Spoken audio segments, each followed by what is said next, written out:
ரொம்பவே சாஃப்டாகவும் நல்ல ஸ்பான்ச்சியாகவும் வெள்ளை வெள்ளேன்னு மல்லிகைப்பூ மாதிரி இட்லி வேணுமா? இந்த அளவுகளை ட்ரை பண்ணி பாருங்கள். நான் ரேஷனில் போடுற இந்த மிளகு அரிசின்னு சொல்லக்கூடிய இந்த அரிசி தான் எடுத்திருக்கேன். இந்த அரிசிக்கு இந்த உலக்குக்கு 4 உலக்கு அரிசி எடுத்திருக்கேன். ஒரு படி அரிசிங்கிறது கரெக்டான அளவு. 4 உலக்குங்கிறது 4 உலக்கு அது எடுத்தோன்னா 3/4 உலக்கு மணிப்பருப்பு எடுத்துக்கோங்க. அதுக்கு ஒரு சின்ன ஸ்பூனுக்கு 1/4 டீஸ்பூன் வெந்தயம் சேர்த்துக்கலாம். ரெண்டையும் மிக்ஸ் பண்ணி கொடுத்துட்டு நல்லா 5-6 டைம் அரிசியும் உளுந்தையும் கழுவிட்டு தனித்தனியாக ஊற வச்சுக்கலாம். நான் 2 மணி நேரம் இது ரெண்டையும் ஊற வச்சுருக்கேன். இப்போ ஊறின மணிப்பருப்பை ஒரே குவான்டிட்டியாக போட்டேன்னா என்னோடய கிரைண்டரில் பொங்கி தட்டிடும்னு 2 குவான்டிட்டியாக நான் 2 டைம் போடுற மாதிரி அரைச்சிருக்கேன். நல்லா அப்பப்போ கைவிட்டு கிண்டி கொடுத்து தண்ணி தெளித்து கொடுங்க. நல்லா சாஃப்டாக வெண்ணெய் பதத்துக்கு உளுந்து ஆட்டுப்படணும். இந்த மாதிரி வெண்ணெய் பதத்துக்கு ஆட்டுப்பட்டதுக்கப்புறம் தோண்டி எடுத்துக்கலாம்.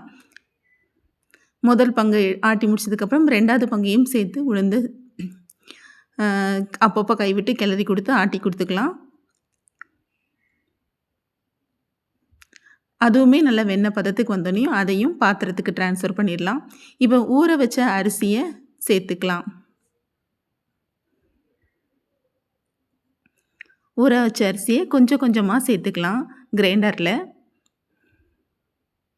எனக்கு ஒரு கையிலே வச்சு வீடியோ எடுக்கிறதுனால காட்ட முடியல, நான் மொத்தமாகவே சேர்த்துட்டேன்.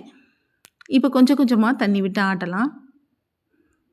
இந்த ரேஷனில் போடுற அரிசி தண்ணி ரொம்ப ட்ரை ஆயிரும், ரொம்ப தண்ணி தேவைப்படும். முதவே நம்ம நிறைய தண்ணி ஊற்றி அரைச்சோன்னா சரியாக அரைப்படாது. அதனால் கொஞ்சம் கொஞ்சமாக அப்பப்போ எடுத்து கொடுத்துக்கிட்டே அரைச்சிடலாம். நல்லா சாஃப்டாக மையாக அரைக்கணும். அரைச்சிட்டு அந்த மாவையும் உளுந்த மாவோடு சேர்த்துட்டு நல்லா இப்படி அடித்து பிணைஞ்சு கொடுங்க. அப்போ தான் நல்லா ஒரு சாஃப்டான இட்லி பேட்டர் ரெடி ஆகும். இது நல்லா அடித்து கலந்துட்டு 2 பாத்திரத்தையாக மாற்றி நான் ஊற்றி வச்சுக்கிறேன்.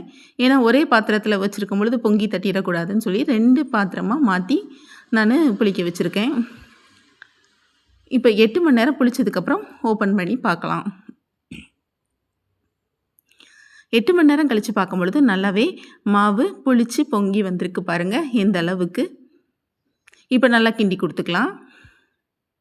இப்போ இன்னொரு பாத்திரத்தில் எடுத்த மாவையும் நல்லா கிண்டி கொடுத்து 2ஐயும் ஒன்றா மிக்ஸ் பண்ணிடலாம். இப்போ இந்த சாஃப்டான மாவை நல்லா ஒரு இட்லி பாத்திரத்தை தண்ணி சுட வச்சுட்டு தண்ணி கொதிச்சதுக்கப்புறம் இந்த மாவை ஊற்றி நீங்கள் எடுத்து வைங்க. 8லேருந்து 9 நிமிஷத்துக்குள்ளே ஒரு சாஃப்டான இட்லி ரெடி ஆயிரும். இப்போ மாவு ஊற்றிட்டு இட்லி சட்டியில் வைக்கலாம். கரெக்டாக 8 நிமிஷம் கழித்து ஓப்பன் பண்ணி பார்க்கலாம். பெர்ஃபெக்டான இட்லி ரெடிங்க. லேசாக தண்ணி தெளிச்சிட்டு தட்டை எடுத்துடலாம். நல்லா துணியில் ஒட்டாமல் எப்படி ஸ்பான்ச்சாக இட்லி வந்திருக்கு பாருங்கள். நல்லா மல்லிகைப்பூ மாதிரி மெத்து மெத்துன்னு. இந்த அளவுகளோடு நீங்களும் செஞ்சு பாருங்கள். எப்படி இருக்குன்ற உங்கள் ஃபீட்பேக்கை எனக்கு கமெண்ட்டில் சொல்லுங்கள். சாஃப்டான இட்லியோட நான் வேர்க்கடலை சட்னி எடுத்து இன்றைக்கி பிரேக்ஃபாஸ்ட்டாக என்னோடய பசங்களுக்கு செஞ்சு கொடுத்து முடிச்சிட்டேன். நல்லா சாஃப்ட் இட்லி நல்ல ஸ்பான்ச்சியாக இருக்கும். ஒரு டைம் ட்ரை பண்ணி பார்த்துட்டு எப்படி இருக்குன்னு சொல்லுங்கள். பாய், நெக்ஸ்ட் வீடியோவில் பார்க்கலாம்.